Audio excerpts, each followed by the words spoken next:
Des feuilles de papier blanc, symbole d'une population bâillonnée.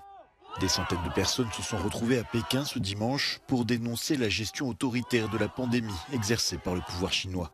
Shanghai et Wuhan ont également vu des cendres dans la rue des manifestants. Le mouvement pourrait être le plus important depuis 1989 et les émeutes pro-démocratie de la place Tiananmen. Nous voulons les droits humains fondamentaux, nous voulons notre liberté, nous voulons libérer notre pays de ces règlements injustes et absurdes. Pour ma maison, pour mon pays, pour mon peuple, parce que je suis chinoise. Nous ne voulons pas des tests Corona, nous voulons la liberté. Nous voulons la dignité, nous sommes des humains, nous sommes chinois. Nous voulons l'état de droit.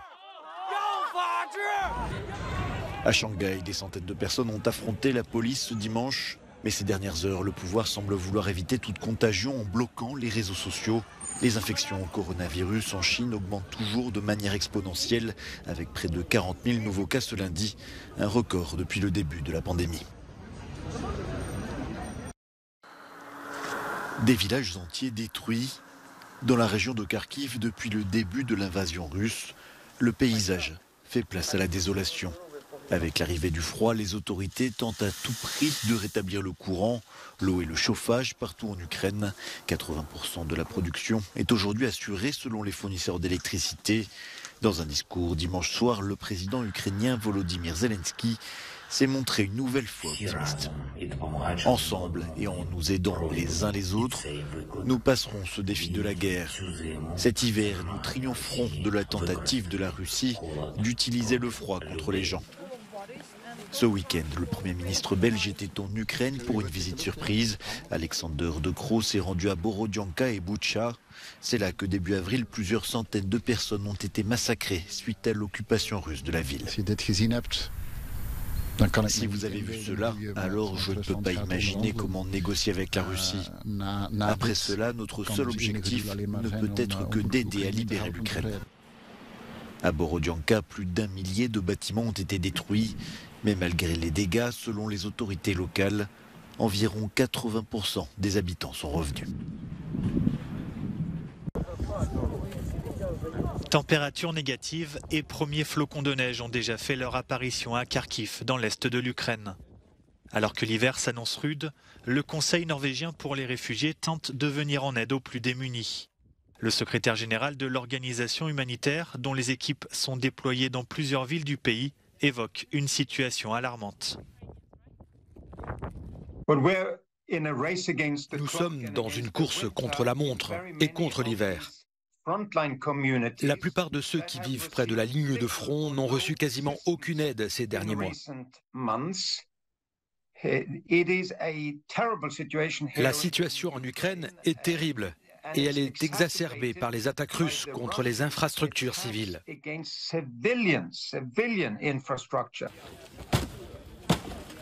Alors que les frappes russes entraînent des coupures d'eau et d'électricité, de nombreux Ukrainiens n'auront pas d'autre choix que de quitter leur pays cet hiver pour survivre.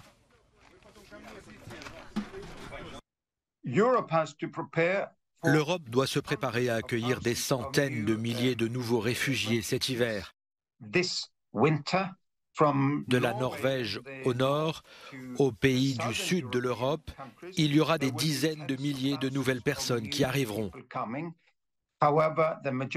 Mais la plupart des réfugiés, bien sûr, se dirigeront vers la Pologne, la Hongrie, la Roumanie et la Moldavie.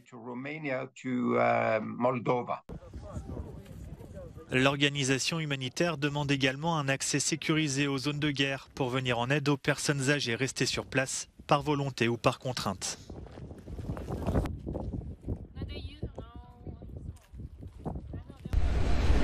Le bilan humain du drame survenu sur l'île d'Ischia en Italie continue de s'alourdir. Selon les autorités locales, au moins 7 personnes sont mortes dans le glissement de terrain à Casamicciola. Parmi les victimes, il y a un bébé de 3 semaines, une petite fille de 5 ans et un garçon de 11 ans. Et plus de 5 personnes seraient toujours portées disparues. Le gouvernement italien a proclamé dimanche l'état d'urgence qui prévoit une procédure accélérée pour mobiliser des fonds et des moyens. Sur place, plus de 200 membres de la protection civile et des forces de l'ordre cherchaient encore les disparus dimanche, tandis que les habitants, aidés par des volontaires, tentaient de débloquer l'accès aux maisons, aux boutiques et aux voitures. Ces situations sont bien connues dans l'île d'Ischia. De nombreux séismes, éruptions volcaniques et intempéries ont déjà plongé cette région dans le chaos. Jamais la France n'a compté autant de détenus dans ses prisons. Selon les données statistiques du ministère de la Justice, 72 809 personnes sont actuellement derrière les barreaux. Un record de densité carcérale qui atteint désormais les 120% alors que l'administration pénitentiaire ne dispose que de 60 700 places. À l'échelle européenne, la France, ici en jaune, reste dans la moyenne en termes de détenus pour 100 000 habitants, mais ce ratio pourrait augmenter, passant de 92 à 107% en prenant en compte les dernières données françaises, soit le même niveau que l'Ukraine ou celui de la Grèce, selon les statistiques annuelles du Conseil de l'Europe. Conséquence de cette politique pénale plus répressive en France, 56 prisons sont confrontées à une densité carcérale de 150%. 3 prisons dépassent même les 200%. L'an dernier, dans l'Union européenne, c'est en Finlande que l'on dénombrait le moins de détenus avec 43,3 prisonniers pour 100 000 habitants.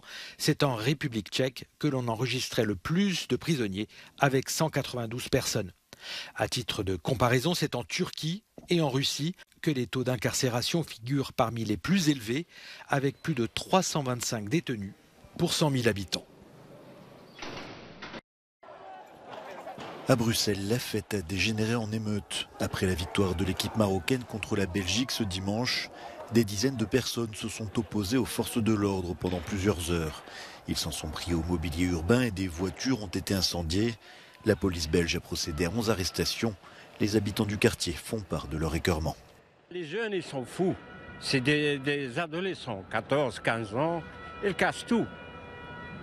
Moi, j'ai un commerce ici. Tous les trottinettes, ils ont tout cassé. Fair play, c'est pas ça, c'est du football. Donc il faut essayer de garder un peu la joie, la gaieté, mais c'est pas, je comprends pas cette violence, franchement, c'est décevant. Des stations de métro et de tramway ont été fermées et des rues bloquées pour limiter les attroupements. Au-delà de Bruxelles, des incidents ont également eu lieu à Anvers et à Liège, où une cinquantaine de personnes ont attaqué un commissariat. Et dans 10 grandes agglomérations, 10 grandes métropoles. Exporter le RER hors de Paris, c'est la nouvelle promesse d'Emmanuel Macron qui a annoncé ce dimanche son objectif de développer un réseau de trains urbains dans 10 métropoles françaises. Le président français souhaite ainsi désengorger le trafic routier et favoriser la transition écologique. Pour le moment, aucun détail sur les villes desservies par le réseau ou sur le début des travaux n'a été annoncé. Mais cette idée a séduit plusieurs élus, comme le maire de Lyon, Grégory Doucet, qui a tweeté « Make the train great again ».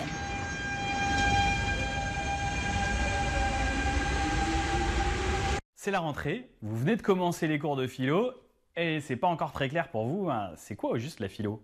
De la philosophie au format ultra cadré de TikTok. Ça ne va pas de soi, pourtant le défi a été relevé par un professeur strasbourgeois.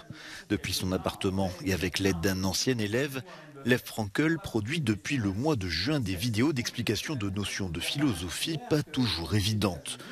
Le succès est pourtant au rendez-vous, plus de 100 000 abonnés sur sa chaîne nommée Serial Thinker. J'ai aussi ressenti une certaine forme de frustration en tant que prof, d'avoir des élèves parfois qui... J'avais l'impression qu'ils venaient un peu à contre-cœur. Et je me suis dit qu'avec des vidéos, ça pouvait leur donner envie d'aller chercher des réponses philosophiques par eux-mêmes. Mbappé est le joueur de foot le mieux payé au monde. Mais est-ce qu'il mérite vraiment son salaire ? Pour intéresser les lycéens, Serial Thinker a une recette, prendre des exemples issus de la culture du sport, de la musique ou des séries, afin d'incarner plus concrètement des questionnements souvent très abstraits. Est-ce qu'il est possible de mériter... Alors ce qui est intéressant avec le cas Mbappé, c'est que ça pose la question de la justice, mais aussi la question de la liberté et du déterminisme. Et moi, ce qui m'intéresse, c'est justement de donner des outils conceptuels aux élèves pour penser cette question par eux-mêmes et pas leur donner une réponse toute faite. Mais alors, est-ce que ça marche face à la feuille blanche le jour du bac de philosophie ? Cyril, aujourd'hui étudiant en médecine, a eu 19 l'an passé. Je pense que vraiment c'est grâce à lui parce qu'en fait pendant la période de révision j'ai absolument pas touché au cours de mon prof. J'ai uniquement regardé ses vidéos en notant ses exemples, en commençant à les apprendre et j'ai juste utilisé le peu de culture personnelle qui me restait de mes épreuves de français pour avoir d'autres références. Et ça s'est plutôt bien terminé. En disponibilité de l'éducation nationale, Lev Frankel espère devenir un vidéaste professionnel. Il s'est donné 1 an pour réussir son nouveau challenge.